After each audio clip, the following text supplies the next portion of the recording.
Karachi chamber انتخابات کا دنگل سج گیا، پولنگ شام 6 بجے تک ہوگی، کون کرے گا چیمبر پر راج اور کس کی ہوگی ہار، فیصلہ آج ہوگا۔ بزنس مین گروپ اور بزنس مین الائنس آمنے سامنے، ووٹرز کے لیے اصل شناختی کارڈ لانا لازمی قرار، تاجر 30 نمائندوں کا انتخاب کر رہے ہیں۔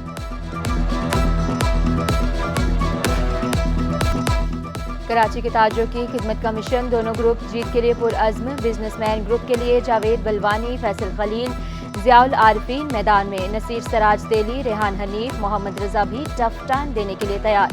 بزنس مین الائنس کے امیدوار بھی جیت کے لیے پرعزم، سلیم کپاریا، ارشد خورشید، جاوید سوریا۔ بزنس مین الائنس کے امیدوار صغیر احمد، عمران امین، نوید اقبال بھی میدان میں۔ شہر قائد میں تیز دھوپ کا رات، سورج آنکھیں دکھانے لگا، پارہ 35 ڈگری سینٹی گریڈ تک جانے کا امکان، ہوا میں نمی کا تناسب 78% ریکارڈ، شہر کے فضائی معیار میں بہتری ریکارڈ۔ سرکاری ملازمین کو اب صرف 20 سال تک پینشن ملے گی، سندھ اسمبلی نے سول سرونٹس ترمیمی بل کثرت رائے سے منظور کر لیا، صوبائی حکومت نے نئی بھرتی ملازمین کے ساتھ معاہدہ کرے گی، سول سرونٹس ترمیمی بل پرانے ملازمین پر لاگو نہیں ہوگا، سندھ انسٹی ٹیوٹ آف فزیکل میڈیسن اور ریہیبلیٹیشن ترمیمی بل بھی منظور، دونوں بل صوبائی وزیر قانون نے ایوان میں پیش کیے، ضیاء الحسن لنجار کا کہنا تھا کہ 60 سال ملازمت کرتے ہیں، 100 سال تک پینشن مل رہی ہے۔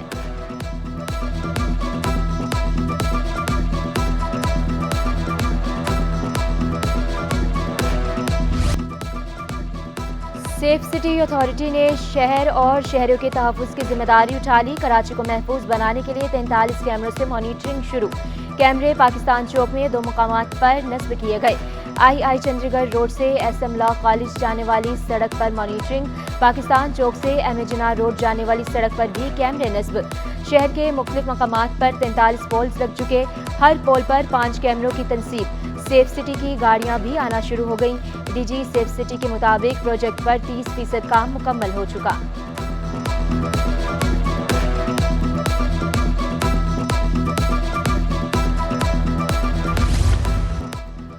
سوشل میڈیا کے غیر محتاط استعمال پر نوکری بھی جا سکتی ہے، کراچی پولیس چیف کا اہلکاروں کو نامناسب مواد ہٹانے کا حکم، سوشل میڈیا سے نامناسب ویڈیوز یا مواد ہٹانے کے لیے 7 دن کی مہلت، ایڈیشنل آئی جی کراچی کا ڈی آئی جیز اور متعلقہ افسران کو خط، پولیس ہیڈ کوارٹرز کی عمارتوں، موبائلز اور دیگر گاڑیوں کے استعمال سے روک دیا گیا، تمام مواد صرف سرکاری اکاؤنٹ سے اپلوڈ کیا جائے گا۔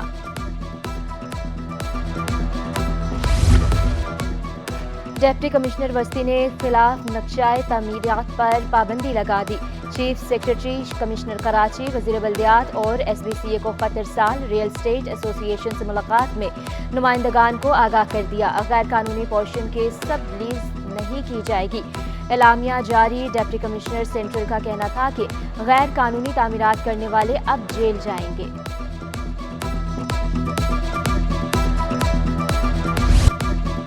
درسی کتابوں کی سپلائی کم ہوئی تو ایکشن لوں گا، وزیر تعلیم سندھ کا ایوان میں اعلان، سردار شاہ کا کہنا تھا کہ کتابوں کے لیے کاغذ 300% مہنگا ہو گیا، بجٹ میں اضافہ نہیں ہوا، کتابیں مہنگی ہوتی گئیں، گزشتہ کچھ برسوں سے ٹیکسٹ بک بورڈ کے مسائل ہیں، 44 لاکھ درسی کتابوں کے سیٹ چھپوائے گئے، ایم کیو ایم رہنما قرۃ العین کا سندھ میں کھیل کے میدانوں کی سہولت نہ ہونے کا شکوہ، کہا المیہ یہ ہے کہ محکمے کا کوئی صوبائی وزیر بھی نہیں۔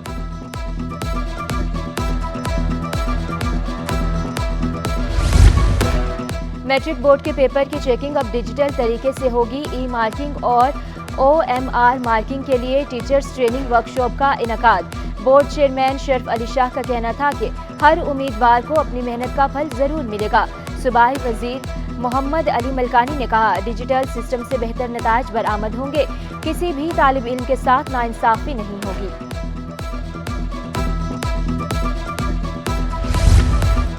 ایم کیو ایم کے صابر قائم خانی اور ضیاء الحسن لنجار میں تلخ کلامی، آپ تشریف رکھیں، ڈپٹی اسپیکر کے صابر قائم خانی کو ہدایت، آپ اس طرح بات نہیں کر سکتے، وزیر قانون ضیاء الحسن لنجار کا جواب، کہا ایسے بات نہ کریں، آپ اپوزیشن لیڈر نہیں ہیں۔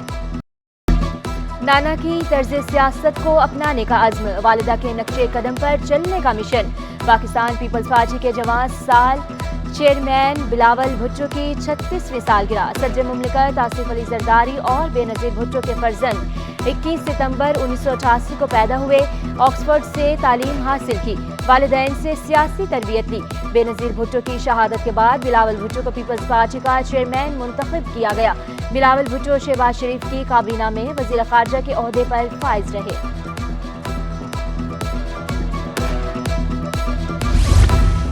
جماعت اسلامی کا نیو کراچی کو 5 پارکوں کا تحفہ۔ امیر جماعت اسلامی کراچی مونم ظفر نے افتتاح کیا۔ کچرا کنڈی کی جگہ کو پارک بنا کر شہریوں کو ریلیف دیا گیا۔ مونم ظفر کا کہنا تھا کہ جماعت اسلامی نے 10 ماہ میں 100 سے زائد پارکوں کا افتتاح کیا۔ پیپلز پارٹی کے وزراء سے ہی سڑکوں کی تعمیر کا کام کروائیں گے۔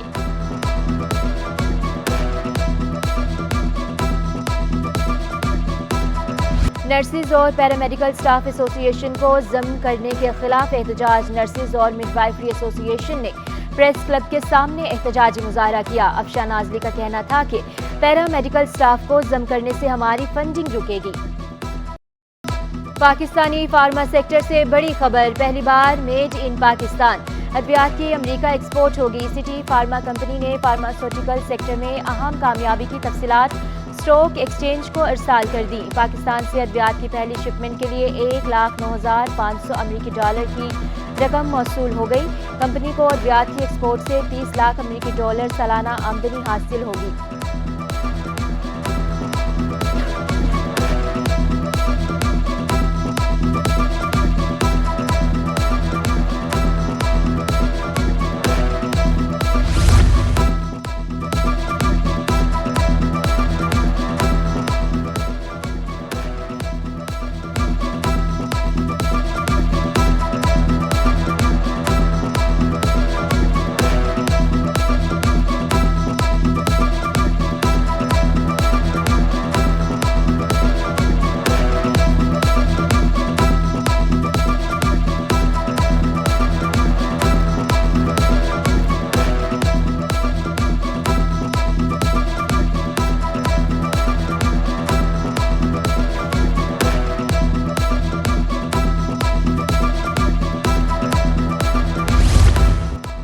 آئی ٹی سیکٹر نے گلف ممالک کا رخ کر لیا۔